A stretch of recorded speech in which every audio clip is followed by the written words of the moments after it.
Right, சொல்லாமா? This is my Bible. I am what it says I am. I have what it says I have. I can do what it says I can do. Today I'll be taught the word of God. My mind is alert. I will never be the same. In Jesus' name, Amen. Praise the Lord. Praise the Lord.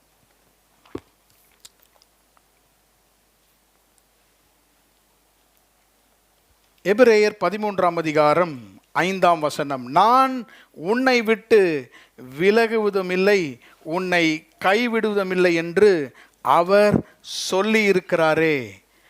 I will never leave thee nor forsake thee. கர்த்தருடைய நாமத்திற்கு மகிமை உண்டாவதாக. ஆண்டவராகிய தேவன் நம்மை ஒரு நாளும் விட்டு விலகாத தேவனாக இருக்கிறார்.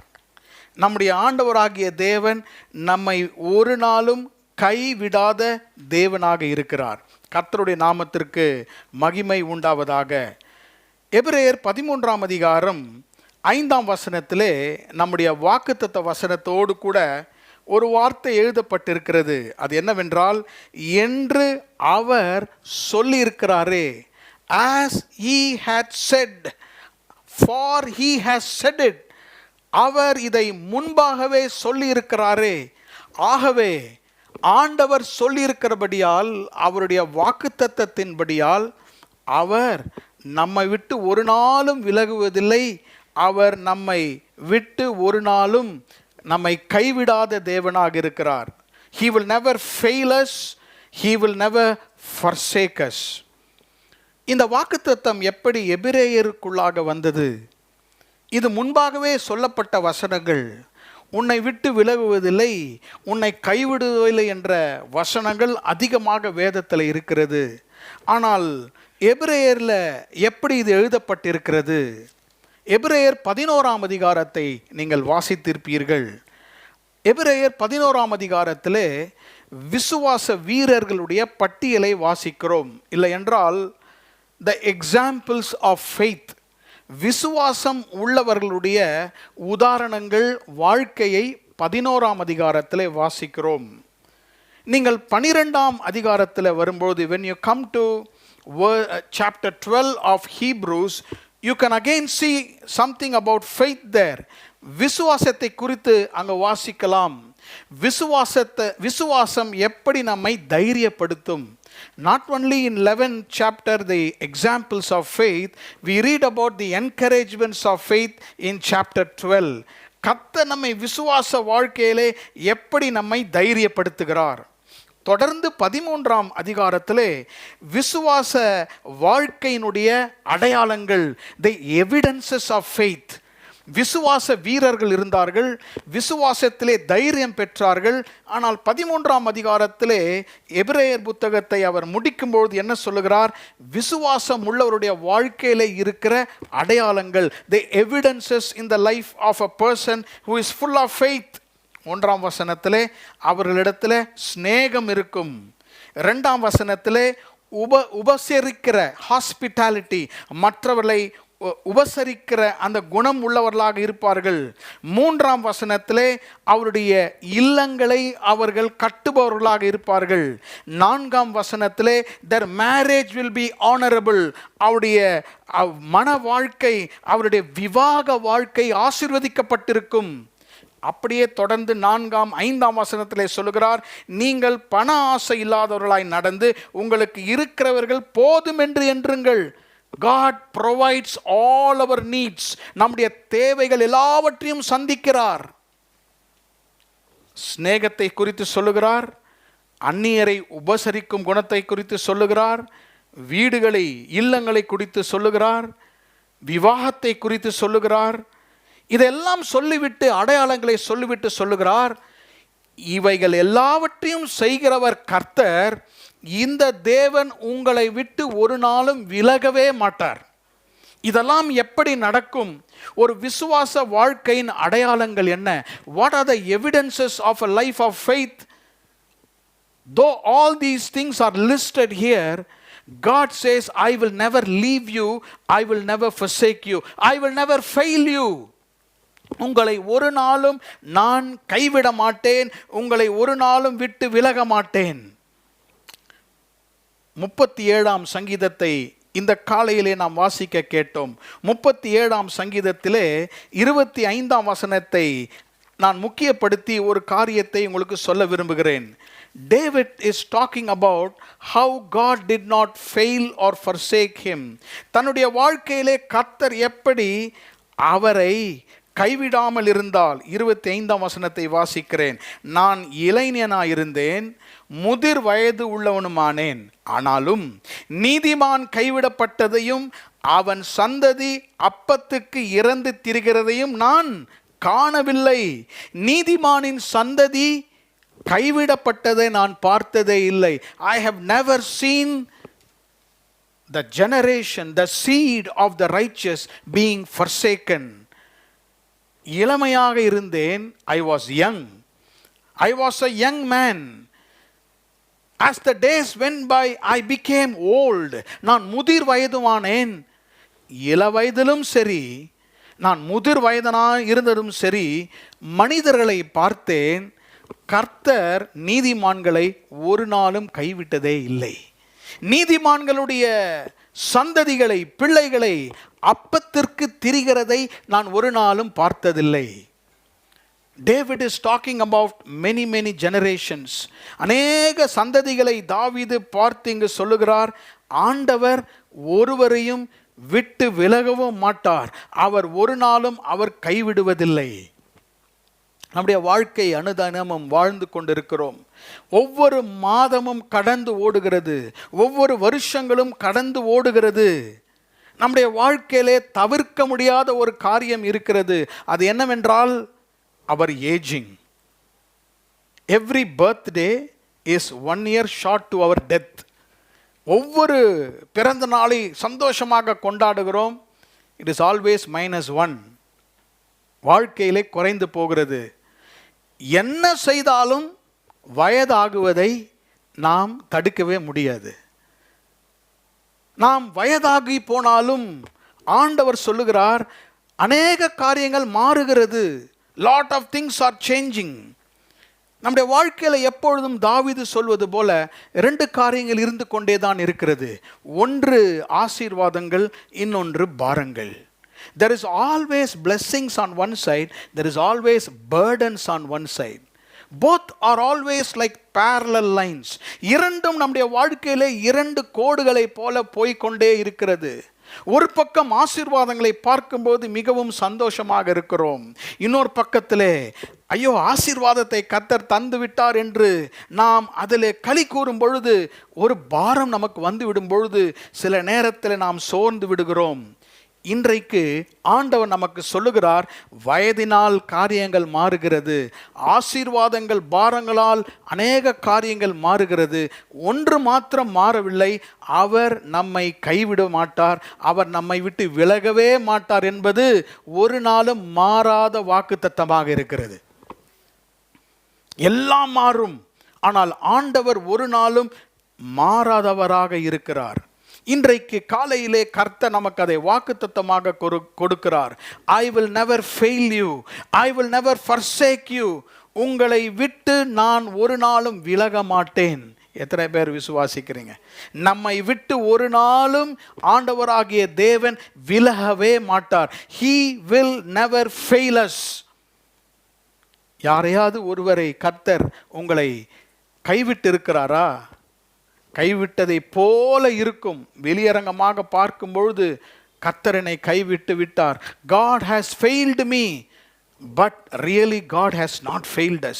கர்த்தர் ஒரு நாளும் நம்மை கைவிட்டதே இல்லை.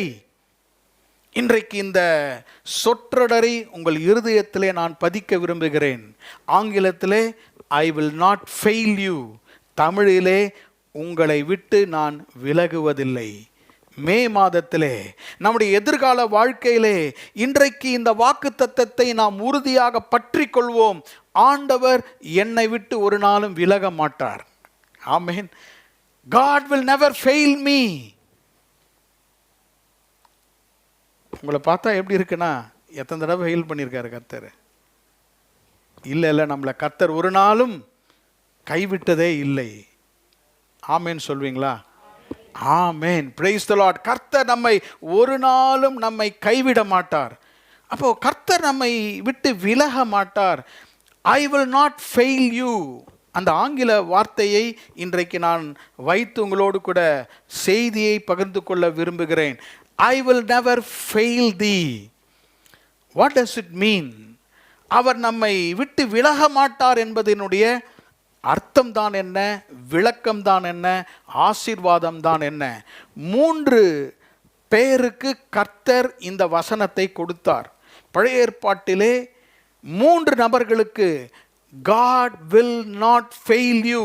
கர்த்தர் உன்னை விட்டு தவற மாட்டார், விலக மாட்டார் என்பதை அவர் வாக்குத்தத்தமாக சொல்லியிருக்கிறார்.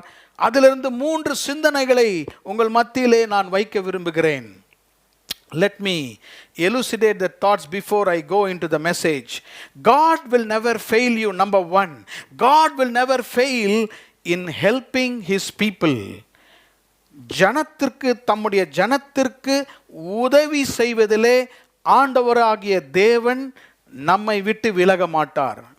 Number 2, God will never fail in holding his promises.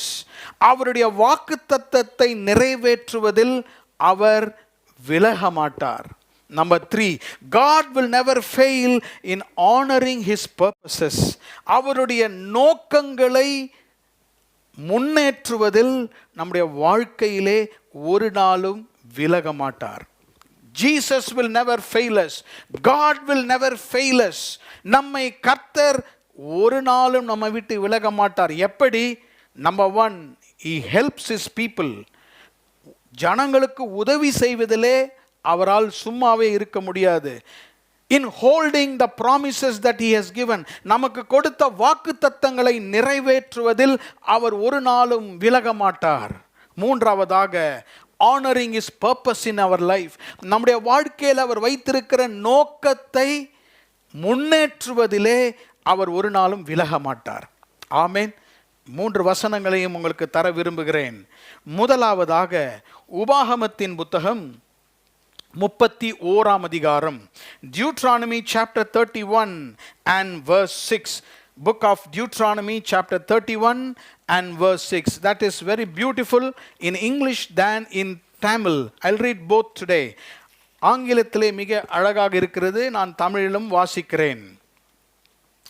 நீங்கள் பலம் கொண்டு திடமனதாயிருங்கள், அவர்களுக்கு பயப்படவும் திகைக்கவும் வேண்டாம்.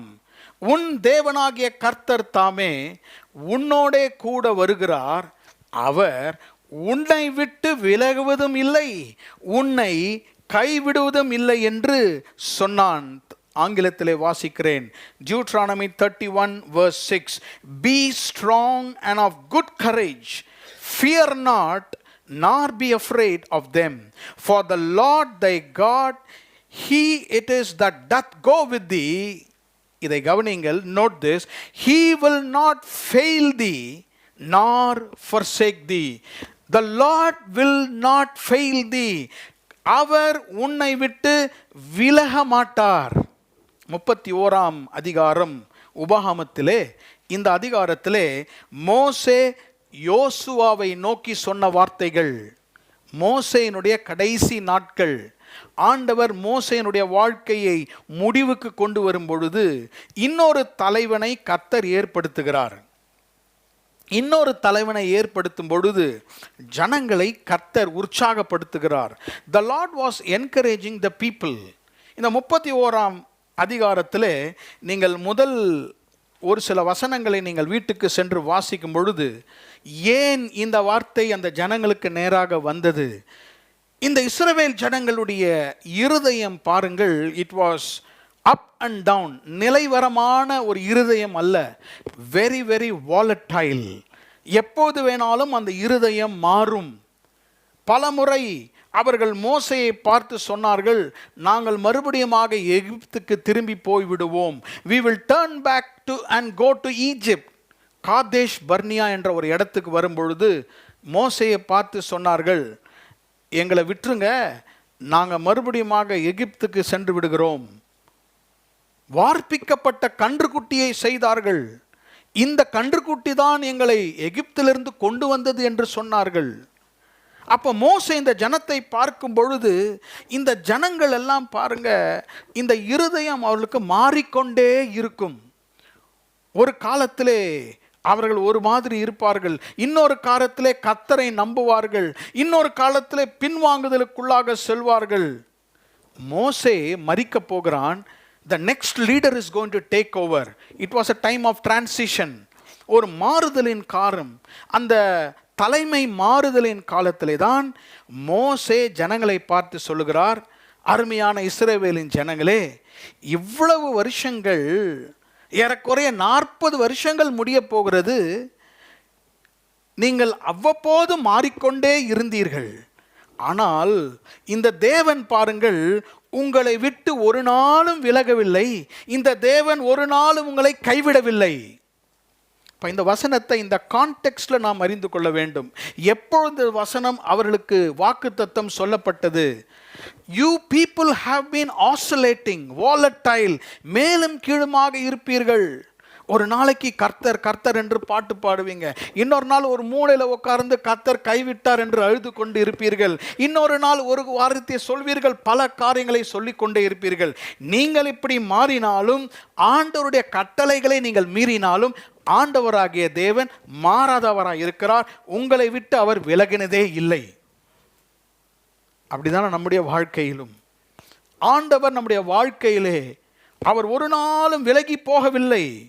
அப்போ இந்த 6ஆம் வசனத்தில் பாருங்கள், பலம் கொண்டு திடமனதாயிருங்கள், அவர்களுக்கு பயப்பட வேண்டாம், திகைக்கவும் வேண்டாம், தேவனாகிய கர்த்தர் தாமே உன்னோடே கூட வருகிறார், அவர் உன்னை விட்டு விலகுவதும் இல்லை. அப்படி என்றால் God will never fail his people by helping them. He always helps his people. ஆண்டவரால் எப்பொழுதும் செய்ய முடியாத காரியம் என்ன தெரியுங்களா? உதவி செய்யாம கர்த்தரால் இருக்கவே முடியாது. அவர் எப்பொழுதும் எப்படிப்பட்ட ஜனத்திற்கும் அவர் உதவி செய்து கொண்டே இருக்கிற தேவன். உன்னை விட்டு விலகுவதில்லை. I will not fail you என்றால் he will always help his people. இந்த 6ஆம் வசனத்தை நீங்க வாசிக்கும் பொழுது எப்படி இந்த ஜனங்களுக்கு உதவி செய்தார்? இந்த வனாந்திர நாட்களிலே எப்படி கர்த்தர் அவர்களை விட்டு விலகாமல் இருந்தார்? உங்களை விட்டும் என்னை விட்டும் எப்படி அவர் விலகாதிருப்பார்? எப்படி நமக்கு உதவி செய்வார்? வருகிற மாதங்களிலே கர்த்தர் எப்படி, இந்த மாதத்திலே கர்த்தர் எப்படி, how will he help us? முதலாவதாக he helped them to be faithful to God. ஆண்டவருக்கு அவர்கள் உண்மையாயிருக்கும்படியாக ஆண்டவர் அவர்களுக்கு உதவி செய்தார். God will help us to be faithful. இரண்டாவது பாருங்க, God helped them to overcome fear. பயத்தை அவர்கள் மேற்கொள்ளும்படியாக கர்த்தர் செய்தார். மூன்றாவதாக God helped them to go forward. அவர்கள் முன்னேறி செல்லும்படியாக கர்த்தர் உதவினார். இந்த செய்தியின் கோர்வையை நீங்கள் விட்டு விடாதீங்கள். நான் உன்னை விட்டு விலகுவதும் இல்லை. I will never fail you. God will never fail in helping his people. தம்முடைய ஜனத்திற்கு உதவி செய்வதிலே அவர் ஒரு நாளும் விலகுவதில்லை. எப்படி உதவி செய்தார்? இவர்கள் கர்த்தருக்கு உண்மையாயிருக்கும்படியாக, that they will be faithful to God. 6ஆம் வசனம், நீங்கள் பலம் கொண்டு திடமனதாயிருங்கள், அவர்களுக்கு பயப்படவும் திகைக்கவும் வேண்டாம், உங்கள் தேவனாகிய கர்த்தர் தாமே உங்களோட கூட இருக்கிறார். இந்த ஜனங்கள் எப்பொழுதும் பயந்த சுபாவம் உள்ளவர்கள். இவர்கள் கர்த்தருக்கு உண்மையாயிருக்கும்படியாக ஆண்டவர் கிருபை செய்தார். இன்றைக்கு கர்த்தர் ஒவ்வொருவரிடம் எதிர்பார்ப்பது என்னவென்றால் உண்மைதான். அவருக்கு உண்மையாயிருக்கிறவர்களுக்கு கர்த்தர் ஒரு நாளும் உதவி செய்யாமல் இருப்பதில்லை. When we are faithful to God, God always helps us. நமக்கு ஒரு பலவீனம் இருக்கிறது என்று வைத்துக் கொள்வோம். நமக்கு ஒரு பலவீனம் இருக்கும் பொழுது, ஆண்டவரே எனக்கு இந்த பலவீனம் இருக்கிறது, எனக்கு உதவி செய்யும் என்று சொல்லும் பொழுது அது என்னத்தை குறிக்குது என்றால் we are faithful to God. We don't hide anything. இப்போ எனக்கு ஒரு பலவீனம் இருக்கிறது என்று வைத்துக் கொள்வோம். என்னை பார்த்து ஒருவர் கேட்கிறார்கள், என்ன பலவீனம் என்று கேட்கும்பொழுது, I am completely all right அப்படின்னு சொல்லும் பொழுது, ஐ எம் நாட் ஃபெய்த்ஃபுல். அப்போ ஆண்டவருக்கு என்ன மிகவும் பிரியமானது என்றால், when we are inside out truthful to him, உள்ளிருந்து வெளியே உண்மையாக இருக்கும் பொழுது அவர் நம்மேல் மிகவும் பிரியப்படுகிறார். உண்மையுள்ளவர்களை அவர் மன்னிக்கிறார். இந்த சவுலுடைய தாவீதுடைய வாழ்க்கையை நீங்கள் வாசித்தால், சவுல் பாவம் செய்து கொண்டே இருந்தான், ஆண்டவருக்கு கீழ்ப்படியாமல் இருந்து கொண்டே இருந்தான், ஒரு நாளும் அதை ஒத்துக்கொள்ளவே இல்லை. ஆனால் தாவீதும் பாவத்தில் விழுந்தான்.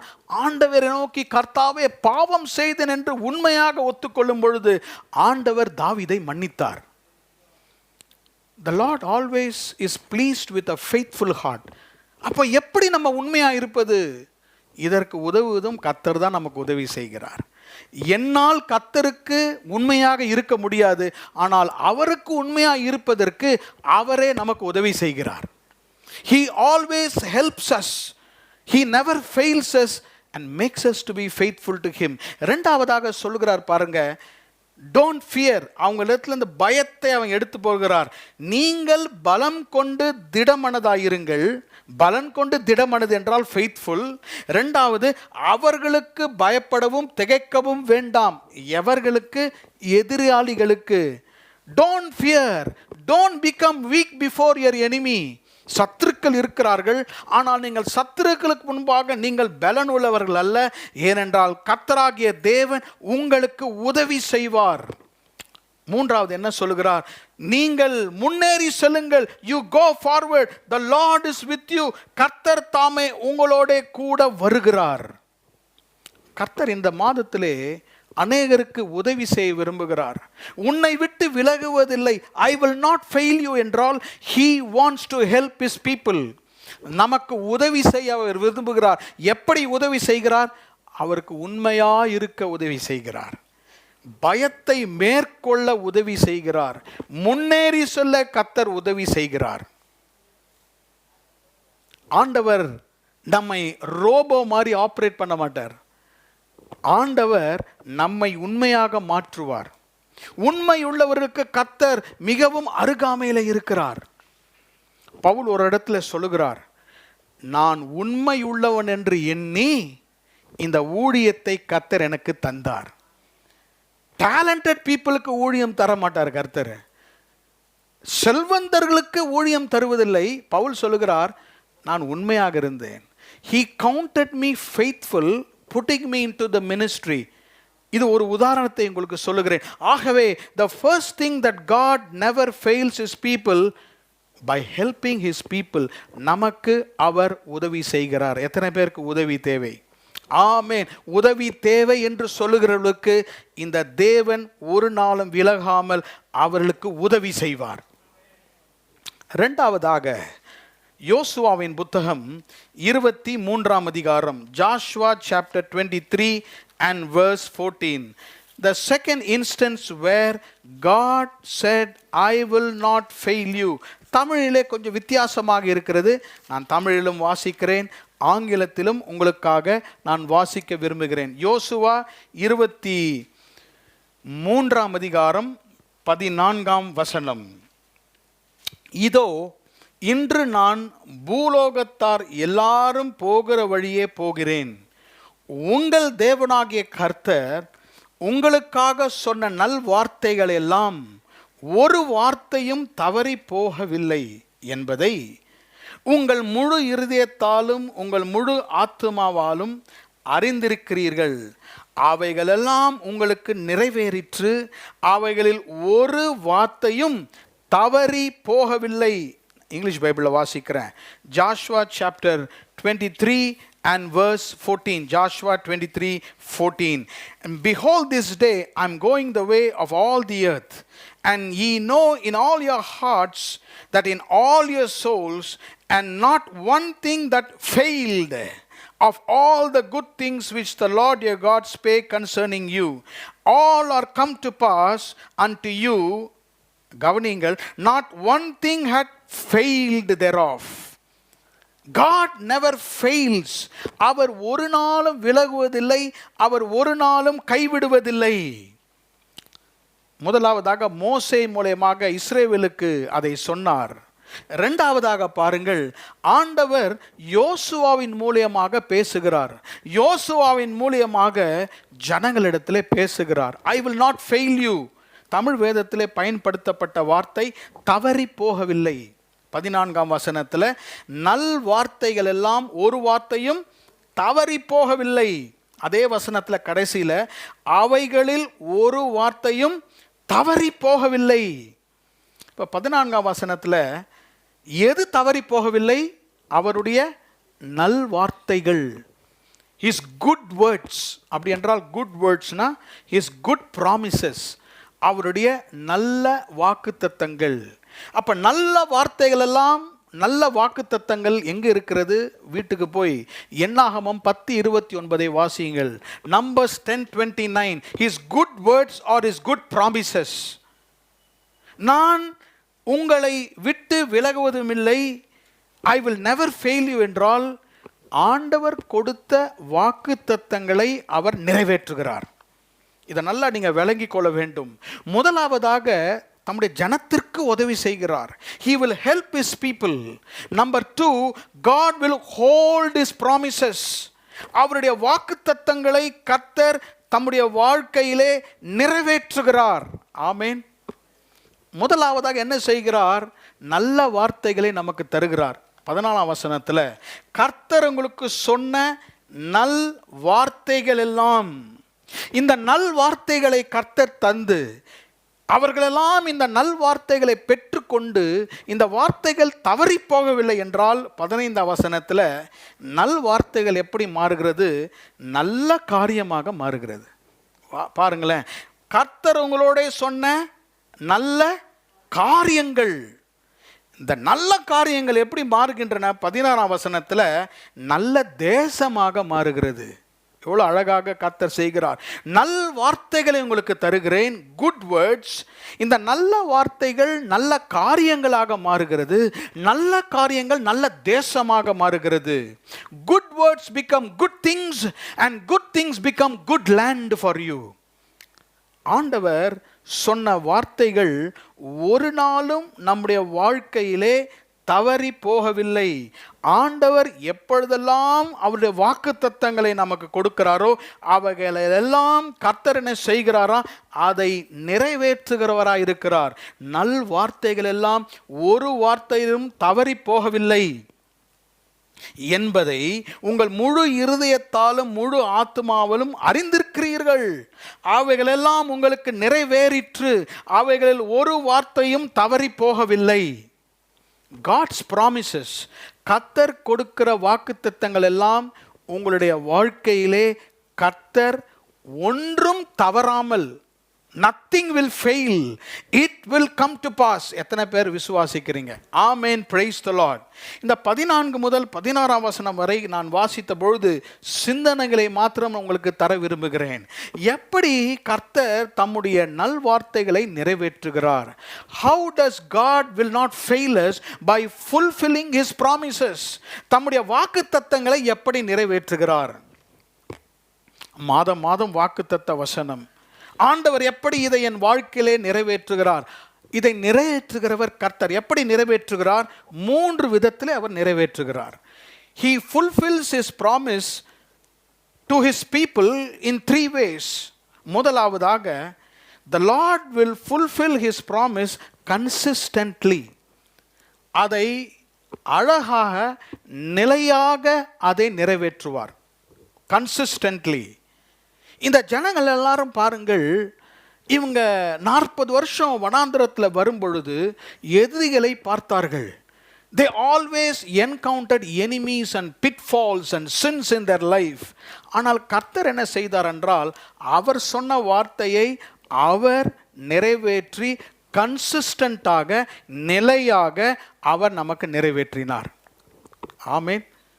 இந்த ஜனங்கள், நான் முதலாவதாக சொன்னது போல, இவர்கள் மாறுபட்டு போனாலும், இந்த வாரம் ஒழுங்காக ஜெபிச்சிருப்போம், போன வாரம் ஜெபம் பண்ணியிருக்க மாட்டோம், சில நாட்கள் பைபிள் படிக்க மறந்து விடுவோம், வாழ்க்கையில் இருக்கிற பல காரியங்கள் நம்மை கர்த்தரை விட்டு பின்னாக கொண்டு செல்லும்.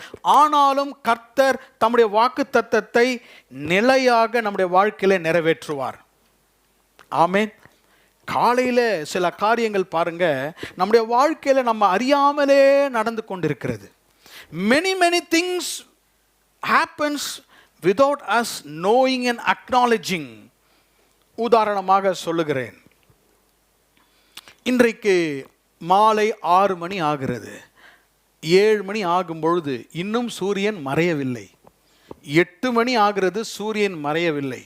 நைட்டு 9 மணி ஆகிறது, சூரியன் மறையவில்லை. எல்லாரும் டெரஸ்க்கு போயிடுவோம். Something new is happening. சரியாக 5:30 மணிக்கு சூரியன் மறைந்து விட்டது. நாம் இன்றைக்கு இரவிலே தூங்கி விடுகிறோம். காலையில் எழுந்திருக்கும் போது 5:30 6 மணிக்கு வெளிச்சம் வருகிறது. இதை பற்றி யாரும் கவலைப்படுறதே இல்லை. இந்த சூரியனை பற்றி நமக்கு என்ன கவலை? அது வருது, அது போகுது. ஆனால் அது அது அது அது தெரியாது தன்னுடைய வேலையை செய்கிறது. இரவிலே நிலவு வருகிறது, நட்சத்திரங்கள் வருகிறது. யாராவது நேற்று ராத்திரி பார்த்தீங்களா? எங்களுக்கு பார்க்குறதுக்கு நிறைய இருக்குது. எங்கே போய் நிலவை பார்க்குறது? அப்போ நம்ம அறியாமலே இதெல்லாம் நடக்குது இல்லையா? மே மாதம் வந்து விட்டது. வெயில் அதிகமாக ஆகும் என்று நினைக்கிறோம், வெயில் அதிகமாகிறது. போன வாரத்தில் நீங்கள் வெளியே போயிருந்தீங்கன்னா நிறைய இடத்துல மாம்பழம் பார்க்குறேன். மே மாதம் வந்துடுச்சு. இதெல்லாம் ஆட்டோமேட்டிக்காக நடக்கிறது. எப்படி நடக்கிறது? இதுக்கு பின்பாக கர்த்தர் ஒருவர் இருக்கிறார், காலங்களை ஏற்படுத்தும் கர்த்தர். இதே போல தான் உங்களுடைய என்னுடைய வாழ்க்கையிலும் ஒரு சூரியன் எப்படி காலையிலே வருவதை நாம் அறியாமல் இருக்கிறோமோ. வெளிச்சம் வருதுன்னு தெரியும், ஆனால் ஒவ்வொரு நாளும் காலைல ஏஞ்சி முதல்ல கர்த்தாவே எனக்கு சூரியன் நேரத்தில் வரணும், நான் துவைச்சி போகிற துணியெல்லாம் காய ஜோம் பண்ணுறோமா? ஜோம் பண்ணுறது இல்லை. அதே மாதிரி தான் சில காரியங்கள் எல்லாம் நம்முடைய வாழ்க்கையிலே வாக்குத்தத்தங்களை கன்சிஸ்டண்டாக கர்த்தர் செய்வார். ரெண்டாவது என்ன செய்கிறார்? he will fulfill his promises completely. கன்சிஸ்டண்டாக மாத்திரமல்ல, அதை அழகாக முழுமையாக நம்முடைய வாழ்க்கையிலே கர்த்தர் நிறைவேற்றுவார். மோசேக்கு கர்த்தர் சொன்ன வார்த்தையை, வாக்குத்தத்தத்தை நிறைவேற்றினார். மோசேக்கு என்ன வாக்குத்தத்தத்தை கொடுத்தார்? நல்லா கவனிங்க. வீட்டுக்கு போய் யாத்ராகமம் 3ஆம் அதிகாரத்தை வாசிங்கள். ஆண்டவர் மோசேயை பார்த்து என்ன சொன்னார்? நீ உன்னை அழைக்கிறேன், நீ வா, இந்த ஜனங்களை எகிப்திலிருந்து அவர்களை புறப்பட பண்ணும்படியாக நீ அவர்களை கொண்டு போக வேண்டும். நான் அவர்களை அந்த தேசத்திற்கு கொண்டு போவேன். ஒரு நாளும் யோசுவாக்கு சொன்னது போல மோசே அந்த லேண்டுக்குள்ளே போவார்னு சொல்லவே இல்லை கர்த்தர். he has to just bring them out 40 years. ஆனால் தேசத்திற்குள்ளாக கொண்டு போவது யார் என்றால் யோசுவா. அவர் என்ன சொன்னாரோ அதை முழுமையாக அழகாக தன்னுடைய வாக்குத்தத்தத்தை நிறைவேற்றி முடிப்பார். he will complete what God has begun in our life. அவருடைய வாக்குத்தத்தங்களை கர்த்தர் கன்சிஸ்டண்டாக நிலையாக செய்வார். அதை அழகாக முற்றுமாக முழுமையாக அதை முடித்து கொடுப்பார். மூன்றாவது இந்த வசனங்களிலே பார்க்கிறேன், he always fulfills his promises continually. அதை தொடர்ச்சியாக அதை செய்வார். what does it mean? consistent என்பது அதை அழகாக நாம் அறியாமலே அதை செய்வார். கம்ப்ளீட்டாக முழுமையாக செய்வார் என்றால் அந்த நம்முடைய வாழ்க்கையிலே திருப்தியாக செய்து முடிப்பார். கண்டினியூவாக செய்வார் என்றால் அதை அவர் மறக்காமல் ஒவ்வொரு நாளும் அதை அழகாக செய்வார். ஒரு நாள் கொஞ்சம் செஞ்சுட்டு கேப் விட்டுட்டு இன்னொரு நாள் இன்னும் அதிகமாக செஞ்சுட்டு இன்னும் ஒரு வருஷம் அதை மறக்க அப்படி செய்ய மாட்டார். ஆண்டவர் நம்முடைய வாழ்க்கையிலே செய்கிற கிரியைகள், it is not having gaps, it will always be continuous. தொடர்ச்சியாக உங்கள் வாழ்க்கையிலே தம்முடைய வாக்குத்தத்தங்களை நிறைவேற்றி கொண்டே இருக்கிறார். இல்லை கர்த்தர் ஒன்றும் செய்யலை, இந்த பிட் ஆஃப் என்னுடைய லைஃப்பில் கர்த்தர் கிரியை செய்யலை என்று நாம் உணரலாம். ஆனாலும் கர்த்தர் பின்பாக இருந்து யோசுவா மூலியமாக அவளுக்கு சொன்னது போல he continuously fulfilled his promises. இன்னைக்கு நம்முடைய வாழ்க்கையிலே சொல்ல வேண்டும், என்னை விட்டு அவர் விலகாத தேவன். he will not fail me. how? he will fulfill his promises. தன்னுடைய வாக்குத்தத்தத்தை என் வாழ்க்கையிலே நிறைவேற்றுவார். எப்படி நிறைவேற்றுவார்? நிலையாக அழகாக அதை நிறைவேற்றுவார். முழுமையாக அதை நிறைவேற்றுவார். தொடர்ச்சியாக என்னுடைய வாழ்க்கையிலே அவருடைய வாக்குத்தத்தங்களை நிறைவேற்றி கொண்டே இருக்கிறார். எத்தனை பேர் ஆமேன் சொல்றீங்க? ஆமேன். கர்த்தர் சொன்ன நல் வார்த்தைகள் ஒரு வார்த்தை கூட தவறி போகாது. ஒரு வார்த்தையும் தவறி போகாது. கர்த்தர் சொன்ன எல்லா வார்த்தையும் அவர் நிறைவேற்றுவார். I will never fail you. He will always hold his promises. தம்முடைய வாக்குத்தத்தங்களை அவர் உறுதியாக நம்முடைய வாழ்க்கையிலே நிறைவேற்றி முடிப்பார். கடைசியாக, what is the meaning and the blessing of I will not fail you? 1 நாளாகமம் 1 Chronicles chapter 28, 1 நாளாகமம் 28ஆம் அதிகாரம் 20ஆம் வசனத்தை உங்களுக்காக வாசிக்கிறேன். 1 நாளாகமம் 28ஆம் அதிகாரம் 20ஆம் வசனத்தை ஆங்கிலத்திலும் தமிழிலும் நான் வாசிக்கிறேன். 1 Chronicles chapter 28 and verse 20. தாவீது தன் குமாரனாகிய சாலமோனை நோக்கி, நீ பலம் கொண்டு தைரியமாயிருந்து இதை நடப்பி, நீ பயப்படாமலும் கலங்காமலும் இரு. தேவனாகிய கர்த்தர் என்னும் என் தேவன் உன்னோடே இருப்பார். கர்த்தருடைய ஆலயத்தை கட்டுவதற்கு அடுத்த சகல கிரியைகளையும் நீ முடித்து தீருமுட்டும் அவர் உன்னை விட்டு விலகவும் மாட்டார், உன்னை கைவிடவும் மாட்டார். ஆங்கிலத்தில், let me read that in English. 1 Chronicles chapter 28 and verse 20. And David said unto Solomon his son, be strong and of good courage, and do it, fear not, nor be dismayed, for the Lord God, even my God, will be with thee. இந்த கவனியுங்கள், please note this. He will not fail thee nor forsake thee until thou hast finished all the work for the service of the house of the Lord. ஆண்டவர் உன்னை விட்டு விலக மாட்டார். The Lord will not fail you. David was talking to Solomon. தாவீது தன் மகனாகிய சாலமோனிடத்திலே பேசுகிறார். நீங்கள் நன்றாக கவனித்திருக்கலாம், நாம் பார்த்த இந்த 3 வசனங்கள், மோசே சொன்ன வார்த்தை, யோசுவா சொன்ன வார்த்தை, தாவீது சொன்ன வார்த்தை, எல்லாருமே அவங்க கடைசி வாழ்க்கை காலத்தில் சொல்கிறாங்க. அவங்க மரணத்துக்கு முன்னால் சொல்கிற வாழ்க்கை. மோசேயினுடைய மரணத்துக்கு முன்பாக, யோசுவாவுடைய முடிவுக்கு முன்பாக, David at the end of his life. அப்போ 3 பேரும் எதோடு சொல்கிறாங்க? அனுபவத்தோடு சொல்கிறாங்க. They are talking with learned experience. அவங்க அனுபவத்தோடு என்ன சொல்றாங்க? சாலமோனை பார்த்து சொல்லுகிறார், நீ திடன் கொண்டு நீ தைரியமா இரு, ஆண்டவராகிய தேவன் உன்னோடு இருக்கிறார். இந்த வேலையை நீ முடிக்கும் வரை ஆண்டவராகிய தேவன் உன்னை விட்டு விலகவும் மாட்டார், உன்னை விட்டு கைவிடவும் மாட்டார். முக்கியமான சத்தியத்தை நீங்கள் கேட்டுக்கொள்ளும்படியாக நான் விரும்புகிறேன். 28ஆம் அதிகாரம் 1 Chronicles 28. தாவீதினுடைய இருதயத்திலே ஒரு டிசையர், ஒரு விருப்பம் இருந்தது. என்ன விருப்பம்? ஆண்டவருக்கென்று நான் ஒரு பிரம்மாண்டமான ஆலயத்தை கட்ட வேண்டும். I want to build big temple for the Lord. மனதிலே ஒரு விருப்பத்தை தாவீது வைத்திருந்தான். தாவீது என்ன சொல்லுகிறார்? என் மனதிலே ஒரு விருப்பம் இருந்தது, ஆண்டவர் என்னை என்னுடைய தகப்பன் வீட்டிலிருந்து என்னை தெரிந்து கொண்டார். 2ஆம் வசனம் பாருங்க. அப்பொழுது ராஜாவாகிய தாவீது எழுந்திருந்து காலூன்றி நின்று, என் சகோதரரே, என் ஜனமே, நான் சொல்வதை கேளுங்கள். கர்த்தருடைய உடன்படிக்கை பெட்டியும் நமது தேவனுடைய பாதபடியும் தங்குவதற்கு ஒரு ஆலயத்தை கட்ட நான் என் மனதிலே நினைத்து கட்டுகிறதற்கு ஆயத்தம் பண்ணினேன். இங்கிலீஷில் வாசிக்கிறேன். 28 and verse 2. David the king stood up upon his feet and said, hear me, my brethren and my people, as for me I had in mine heart. என் மனதிலே ஒரு காரியத்தை நினைத்தேன். எல்லாரும் சொல்றீங்களா? என் மனதிலே ஒரு காரியத்தை நினைத்தேன். நினைச்சிங்களா?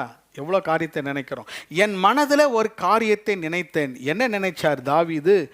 ஐ want to build a big temple for the Lord. நல்ல பணம் இருந்தது. அவனோடு கூட எல்லா என்ன பிக் பீப்புள் வேர் தேர். 1ஆம் வசனத்தை வாசித்தீங்கன்னா 9 வகையான ஜனங்கள் இருந்தாங்க. கோத்திரங்களின் தலைவர், அதிபதிகள், ராஜாவுக்கு குமாரருக்கும் உண்டான எல்லா ஆஸ்தி, எல்லா தலைவர்களும் இருந்தாங்க. 9 கேட்டகரிஸ் ஃபர்ஸ்ட் வேர்ஸ்ல இருந்தாங்க. he had a desire. என் இருதயத்தில் ஒரு ஆசை இருந்தது. நான் கர்த்தருக்காக ஏதாவது செய்யணும். I want to do something for the Lord. 4ஆம் வசனத்தில் அவர் என்ன சொல்கிறார்? இதற்காக கர்த்தர் என்னை தெரிந்து கொண்டார். 4ஆம் வசனம் பாருங்க. இப்போதும் இஸ்ரவேல் அனைத்தின் மேலும் என்றென்றைக்கும் ராஜாவாய் இருக்க இஸ்ரவேலின் தேவனாகிய கர்த்தர் என் தகப்பனுடைய வீட்டாரிலெல்லாம் என்னை தெரிந்து கொண்டார். தொடர்ந்து வாசிக்கிற பாருங்க. அவர் யூதாவையும் யூதாவின் வம்சத்தில் என் தகப்பன் குடும்பத்தையும் தலைமையாக தெரிந்து கொண்டு. என் இருதயத்தில் ஒரு காரியத்தை நினைத்தேன். ஆண்டவர் என்னை தெரிந்து கொண்டார். என்னை தெரிந்து கொண்டு ஆண்டவர் சும்மா இல்லை, என் மேலே பிரியம் வைத்தார். 4ஆம் வசனம் கடைசியில், என் தகப்பனுடைய குமாரருக்குள் என் மேல் பிரியம் வைத்தார். The Lord liked me. English Bible வச்சிருக்கீங்களா? கிங் ஜேம்ஸில் வாசிக்கிறேன் பாருங்க. He liked me to make me king. He liked me. God liked me. தாவீது சொல்லுகிறார், I had a desire in my heart. கர்த்தருடைய இருதயத்தில் எனக்கு ஒரு ஆசை இருக்கு. இதை நினைச்சுக்கிட்டே இருந்தேன். கர்த்தர் இதுக்காக என்னை தெரிந்து கொண்டார். என் தகப்பன் வீட்டில் தெரிந்து கொண்டார். சகோதரர்கள் எல்லாமத்திலும் என்னை தெரிந்து கொண்டார். 3வது, என்னை லைக் பண்ணார். என் மேலே பிரியம் வைத்தார். கட்ட வேண்டியது தானே? ஆனால் கட்டலையே. He did not build the temple. Only Solomon built the temple. முக்கியமான ஒரு காரியத்தை நம்ம வாழ்க்கையில் அறிந்து கொள்ள வேண்டும். All our desires cannot become the design of God. மறுபடியுமாக சொல்லுகிறேன், நம்முடைய விருப்பங்கள் எல்லாம் கர்த்தருடைய திட்டங்களாக மாறாது. நமக்கு அநேக விருப்பங்கள் இருக்கலாம், ஆனால் ஆண்டவருடைய இருதயத்திலே ஒரு நோக்கம் இருக்கும். There is always a purpose in the heart of God. Why God did not allow him to build the temple? Because God had a design. ஆண்டவருக்கு ஒரு அருமையான திட்டத்தை வைத்திருந்தார். அந்த திட்டம் என்ன? அதுதான் 20ஆம் வசனத்தை சொன்னார். குமாரனாகிய சாலமோனை பார்த்து, நீ பலம் கொண்டு இதை நடப்பி, யூ பில்ட் த டெம்பிள். இந்த ஆலயத்தை நீ கட்டு தீரு மட்டும் கர்த்தரை விட்டு விலக மாட்டார். பாருங்க, இந்த வசனத்தை நம்ம நன்றாக அறிந்து கொள்ள வேண்டும். நான் என்ன சொல்ல வருகிறேன்? கர்த்தருடைய வசனம் என்ன சொல்ல வருகிறது என்றால், தாவீதை தெரிந்து கொண்டார். தாவீதின் மேல் பிரியம் வைத்தார். எதற்காக? இவன் நினைச்சதுக்காக அல்ல, அவர் இன்னொன்னு நினைச்சு வைத்திருந்தார். தாவீதை எதற்காக தெரிந்து கொண்டார்? இஸ்ரவேலின் ராஜாவாக தெரிந்து கொண்டார். தாவீதின் மேல் எதற்கு பிரியம் வைத்தார்? தாவீது இருதயத்துக்கு ஏற்றவனாக மாறினான். தாவீது ஆண்டவருக்கு மிகவும் அருகில் இருந்தான். God liked him. But God did not choose him or like him to build the temple. விளங்குதா உங்களுக்கு?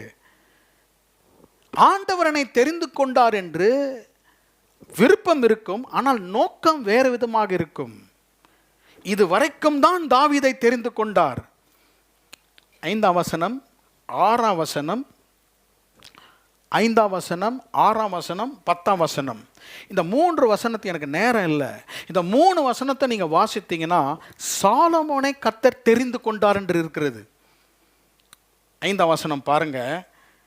அவர் என்னுடைய எல்லா குமாரரிலும் என் குமாரனாகிய சாலமோனை தெரிந்து கொண்டு. 6ஆம் வசனத்தில் அவனை எனக்கு குமாரனாக தெரிந்து கொண்டேன். 10ஆம் வசனத்தில் கர்த்தர் உன்னை தெரிந்து கொண்டார். அப்போ ஆண்டவர் நம்மை தெரிந்து கொள்வது பலவிதமான நோக்கங்களுக்காக. என்னை ஒரு நோக்கத்துக்காக தெரிந்து கொண்டிருக்கிறார், உங்களை ஒரு நோக்கத்திற்காக தெரிந்து கொண்டிருக்கிறார். இந்த நோக்கத்தை அவர் நிறைவேற்றுவதிலே அவர் நம்மை விட்டு விலக மாட்டார். We should never get confused with God's choice in our life, with God's purpose in our life. அவருடைய எல்லாரையும் தெரிந்து கொண்டிருக்கிறார். என்னை தெரிந்து கொண்டிருக்கிறார், உங்களை தெரிந்து கொண்டிருக்கிறார், நம்ம குடும்பத்தை தெரிந்து கொண்டிருக்கிறார். ஆனால் நோக்கங்கள் வேற மாதிரி இருக்கிறது. தாவீதை தெரிந்து கொண்டார், சாலமோனை தெரிந்து கொண்டார். ஆனால் அவர்கள் இருவருடைய வாழ்க்கையிலே அவர் வைத்திருந்த நோக்கம் வித்தியாசமாக இருந்தது. ஆகவே தான் இன்றைக்கு கர்த்தர் நம்மை பார்த்து சொல்லுகிறார், I want to fulfill my purpose in my life. அவர் நம்மை குறித்த ஒரு நோக்கத்தை வைத்திருப்பார். அதை இன்னும் கொஞ்சம் விளக்கி நான் முடிக்க விரும்புகிறேன். இந்த 28ஆம் அதிகாரத்தில் நீங்கள் போய் வீட்டில் அதை மெதுவாக வாசிங்க. You can see God's purpose. ஆண்டவருடைய அழகான நோக்கங்கள் எப்படி வெளிப்படுகிறது. Slowly he will reveal his purpose. என்னை தெரிந்து கொண்டிருக்கிறார், என் மனதில் எனக்கு விருப்பமாக இருந்தது, என் மேலே பிரியம் வைத்தார். ஆனாலும் ஆண்டவருடைய நோக்கம் வித்தியாசமாக இருந்தது. 3 things I was able to see about God's purpose. Number 1, the bigness of his purpose. ஆண்டவருடைய நோக்கத்தினுடைய மிக மிக பெரிய காரியம். It is very very big, the bigness of his purpose. இரண்டாவதாக the broadness of his purpose. ஆண்டவருடைய நோக்கம் மிகவும் அளவுக்கு அதிகமான அகலமாக இருக்கிறது. மூன்றாவதாக the believableness of his purpose. ஆண்டவருடைய நோக்கத்தை நம்பி ஆண்டவரை பின்தொடரலாம். அதை விளக்குகிறேன். The bigness of his purpose. நான் உன்னை விட்டு விலக மாட்டேன் என்று கர்த்தர் சொல்வதனுடைய ஆசீர்வாதம், நோக்கத்தை அவர் கனப்படுத்துகிறார். Advance his purpose. He was advancing his purpose. God's purpose is bigger than David. கர்த்தருடைய நோக்கம் தாவீதை காட்டிலும் பெரியது. நல்லா அதை விளங்கி கொள்ளணும்.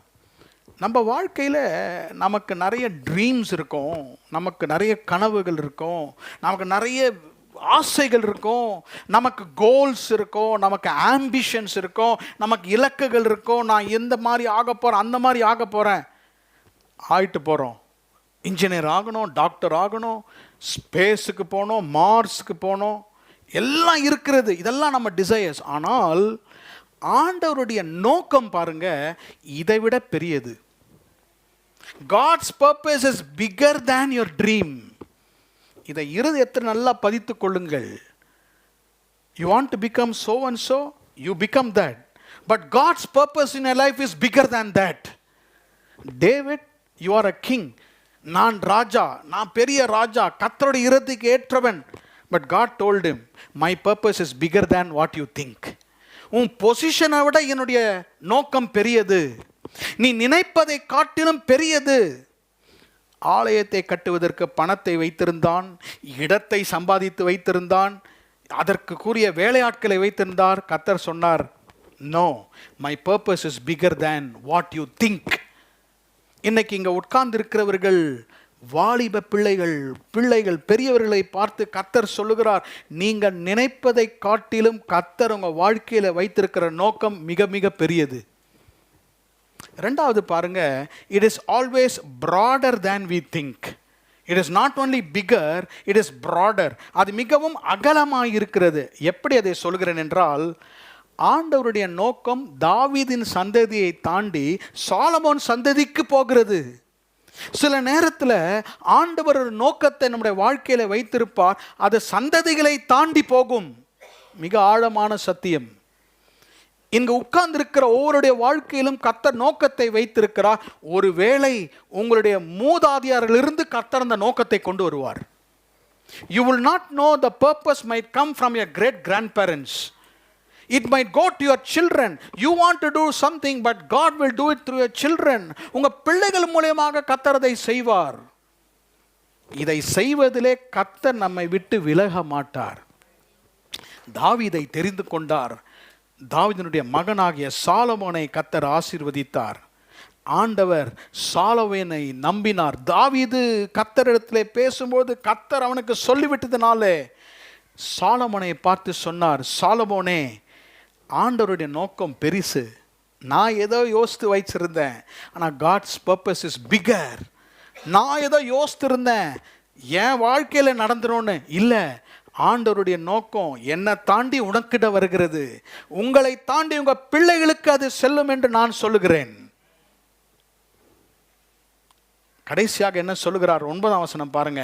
என் குமாரனாகிய சாலமோனே, உன் பிதாவின் தேவனை அறிந்து அவரை உத்தம இருதயத்தோடும் உற்சாக மனதோடும் சேவி.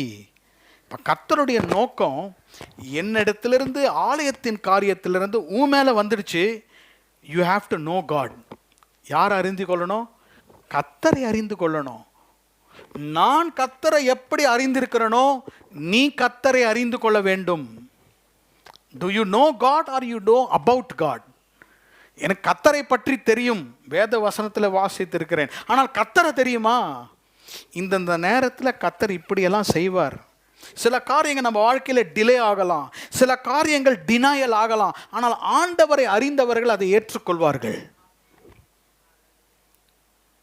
தேவனை அறிந்து அவரை உத்தம இருதயத்தோடும் உற்சாக மனதோடும் அவரை சேவி. இதை சொல்லி நான் முடிக்கிறேன். கர்த்தர் எப்பொழுதும் தம்முடைய நோக்கத்தை கனப்படுத்துகிறவர். இதிலே கர்த்தர் நம்மை கைவிட மாட்டார். ஆண்டவர் பாருங்கள், அவர் நோக்கத்தை நிறைவேற்றனா ஒரு வார்னிங்கும் கொடுத்துறாரு சாலமோனுக்கு. என்ன சொல்லுகிறார்? நீ தேவனை அறிந்துக்கணும். முதலாவதாக நோ காட் ஃபர்ஸ்ட். ரெண்டாவதாக இன்டெகிரிட்டி இருக்கணும், இருதயத்தில் உத்தமம் இருக்கணும். மூணாவதாக உற்சாகமாக இருக்க வேண்டும். You have to be having a willing mind. உற்சாகமாக இருக்கணும். ஆண்டவருக்கென்று செய்ய போகிற என்ற உற்சாக மனது இருக்க வேண்டும். அப்பொழுது கர்த்தர் இதை நிறைவேற்றுவார். நீ அவரை விட்டால் அவர் உன்னை என்றென்றைக்கும் கைவிட்டுருவார். கர்த்தருடைய வசனங்கள் உங்கள் இருதயத்திலே ஆழமாக பதிக்கப்படுவதாக. I will not fail you. உங்களை நான் ஒரு நாளும் விலக மாட்டேன். இஸ்ரவேல் தேசத்திலே இன்றைக்கும் இருக்கிற அந்த தேவாலயத்தை கட்டினது சாலமோன். ஆண்டவர் அதை நிறைவேற்றினார். ஏன்? இருதயத்தில் நோக்கம் இருந்தது. இன்றைக்கும் அவருடைய ராஜ்யத்திலே பல காரியங்களை கர்த்தர் செய்ய விரும்புகிறார். ஆனால் நம்ம மூலமா செய்கிறாரா? am I part of God's plan today? அந்த பகுதியிலே ஆண்டவருடைய திட்டத்தில் எனக்கு எங்கே பார்த்து இருக்கிறது, பங்கு இருக்கிறது. உங்களை பார்த்து இன்றைக்கு கர்த்தர் கேட்கிறார், உங்களை நான் ஒரு நாளும் கைவிட மாட்டேன். ஆனால் நீங்கள் கர்த்தருடைய பிளானில் ஒரு பார்ட்டில் இருக்கிறீங்களா? Are you a Solomon? Are you a David? Are you Moses? Are you Joshua?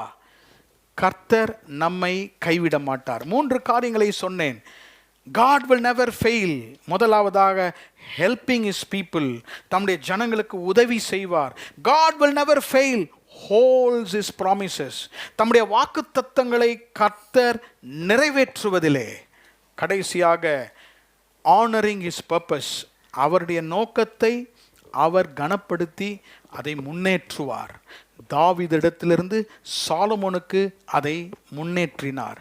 God will fulfill his purpose in my life, your life. பெரிய நோக்கம், அனாதி நோக்கம். கர்த்தர் உங்களை ஆசீர்வதிப்பார்.